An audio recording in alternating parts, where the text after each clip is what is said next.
تمہیں پتہ ہے مجھے خدا کی سب سے زیادہ کون سی بات حوصلہ دیتی ہے؟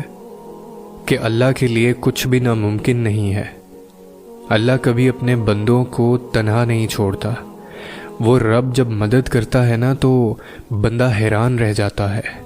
اللہ سے اچھی امید رکھو، وہ آپ کی پریشانیوں کو سکون میں بدل دے گا، کیونکہ وہ یہ کر سکتا ہے، وہ یہ اختیار رکھتا ہے۔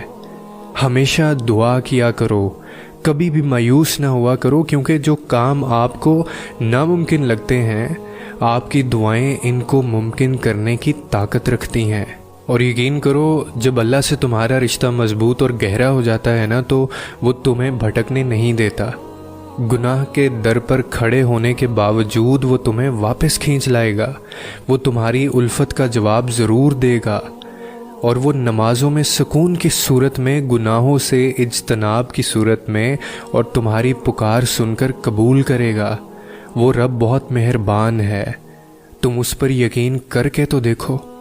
اور تم انسان ہو اس لیے نہیں سمجھ سکتے، اور ہم تو انسان ہیں نا، اسی لیے اس کی مصلحت کو نہیں سمجھ سکتے، لیکن وہ رب ہے، میری تمام مشکلوں کو دور فرمائے گا، اور تمہاری بھی۔ ہر انسان کو وہی ملتا ہے جو اس کے نصیب میں لکھا ہوتا ہے، لیکن جو لوگ اللہ تعالیٰ سے دعائیں مانگتے ہیں، اللہ پاک ان کو وہ نعمتیں اور وہ خوشیاں بھی عطا کرتا ہے جو نصیب میں نہ بھی لکھی ہوں۔ بے شک اللہ تعالیٰ ہر چیز پر قادر ہے۔ دعائیں نصیب سے نہیں بلکہ نصیب دعاؤں سے ملتا ہے، اور کائنات کے سارے معجزے دعاؤں سے ہی تو ہوتے ہیں۔ لیکن مسئلہ یہ ہے کہ ہم لوگ دیکھ ہی نہیں پاتے۔ کیا آپ نے کبھی طلوع آفتاب کی خوبصورتی دیکھی ہے؟ جس طرح اندھیری رات کے بعد سورج طلوع ہوتا ہے، یقین رکھیں کہ آپ کی دعائیں قبول ہونے کا راستہ تلاش کریں گی۔ زندگی کے سفر میں صبر ہی وہ دھاگا ہے جو خوابوں کو حقیقت بناتا ہے۔ اللہ کی تدبیر پر بھروسہ رکھیں، کیونکہ اللہ کی رحمت ہماری سمجھ سے باہر ہے۔ آپ کا دل امید کا باغ بن جائے جسے آپ کی دعاؤں سے سیراب کیا جائے گا۔ اور یاد رکھیں کہ ہر لمحہ اپنے خالق کے ساتھ اپنے تعلق کو مضبوط کرنے کا موقع ہے۔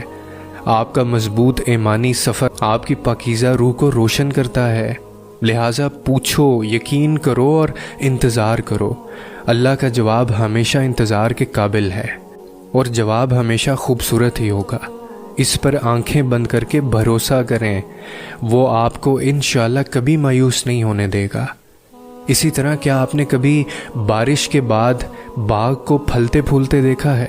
اگر کچھ دعائیں قبول نہ ہوں تو بھی اللہ کی حکمت پر بھروسہ رکھیں۔